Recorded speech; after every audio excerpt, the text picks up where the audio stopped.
مرحبا السلام عليكم شباب، وياكم راشد في جي اس هني في الانفيديا بوث جيمز كوم، وياي بن هو طبعا مسؤول في الانفيديا في اوروبا. وعندي اسئله طبعا انا نبي نعرف شنو بيصير في انفيديا في الشرق الاوسط. So hello Ben, how are you this morning? Hi, I'm very good, thank you. It's great to be here. Yeah, it's really good. It's actually our first time at Gamescom. Well, my first time at Gamescom. I'm really happy to be at the Nvidia booth. I'm a huge PC gamer.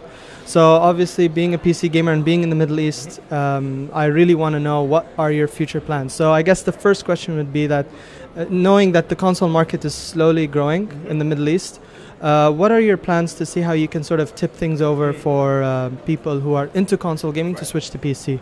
So really the Middle East is hugely important for Nvidia. So we really see it as an absolutely key growth area for our GeForce GTX business.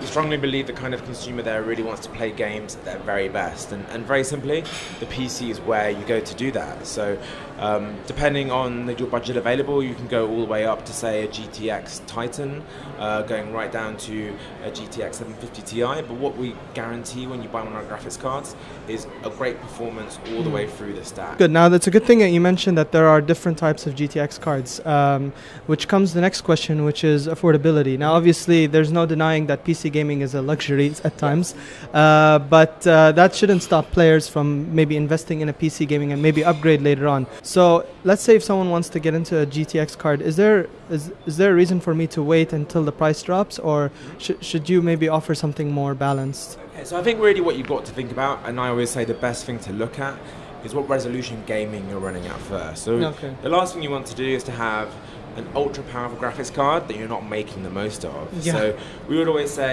if you're gaming say at 1080p resolution, so full HD, a card like the GTX 960 is a perfect product for that. Whereas as you go up the resolution, so at 1440p, you're looking at more GTX 970, 980 kind of standard, and all of them offer great price performance for the resolution price point essentially. So if you imagine a 4K screen is obviously a lot more expensive than a 1080p screen. Of course, now the next big question is that there's this huge hot item that Nvidia made and everyone wants it in the Middle East, and of course it's the Shield. Now we all know that the Shield is still, I think, mostly now available. I think you just launched it in the UK, the Shield console. So the big question is, do we hope to see at least one of the Shield versions arriving in the Middle East? If not this version, maybe in the future? So we've launched Shield console in the US right now and Canada. We don't have it in Europe at all yet. We are actually showing it at Gamescom, so it is playable at the booth. That's the first time it's been playable at a public show. We don't have much to announce right now, but we can say it's coming soon to Europe. And hopefully, especially gamers in the Middle East won't have to wait too long to get their hands on it. Yeah, okay. So thank you very much for the time, and those were the questions. فهاي كانت الأسئلة. طبعا إن شاء الله بنشوف أشياء زيادة من انفيديا في الشرق الأوسط. وكان وياكم راشد في جي اس. مع السلامة شباب.